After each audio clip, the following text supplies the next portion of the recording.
Allah bütün övladları korusun. Övladı olmayanı Allah övlad nasip etsin inşallah. Amin demeye çalalım. Edur benim ne kalmadım ne?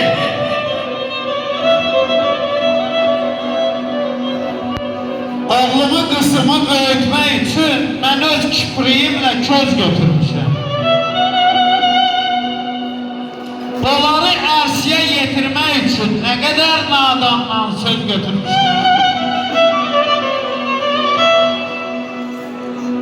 Bəzən gülə-gülə ağlamışam ki, peki balalarım kövrəlməsinlər. Qəhərdən sinəmi dağlamışam ki, bari göz yaşımı qoyun görməsin.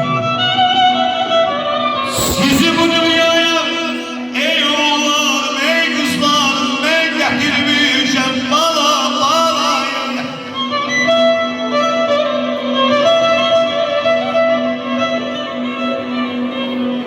Kartal değdim diyimden sen getirmişim. Ayşe'yim her ne getirmişim, sen getirmişim. İndim ne tabibe ne normala ihtiyacım var. Oğlum kızım size her zaman ihtiyacım var. Balaya, balaya.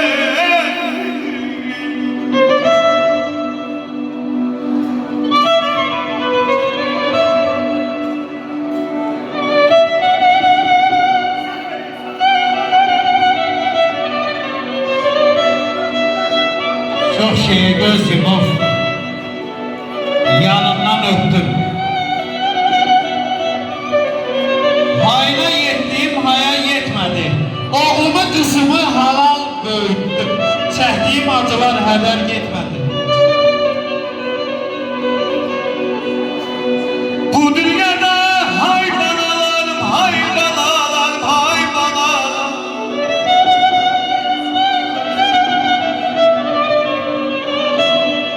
Derdiniz bana gelsin, hay banalarım, hay banalarım.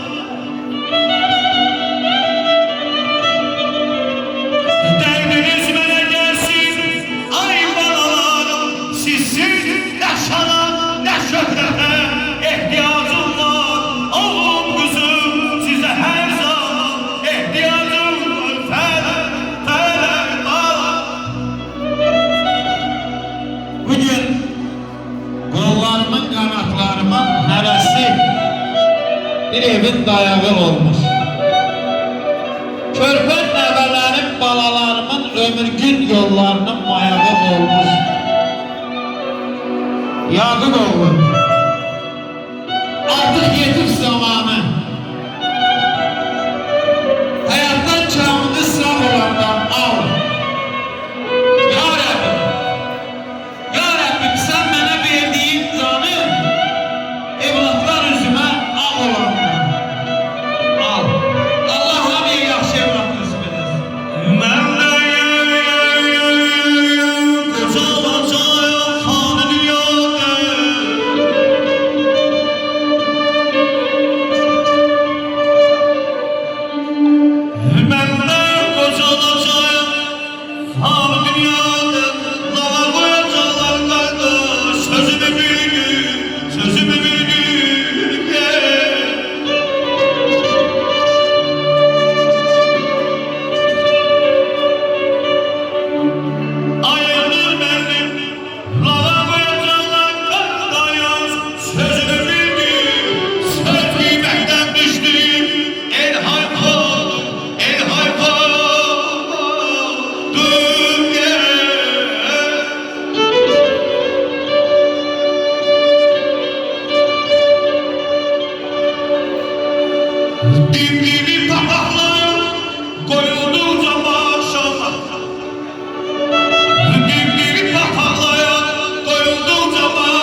Boynunda şeh salan dumana. Hayır. Dağlar zirvəsində bəslər varım. Seven kəs unutmaz heç vaxt yarını. Səhli yamaçda eşqin barını, tikanlı qanqaldan umana. Hayır. Eşkidaya, içe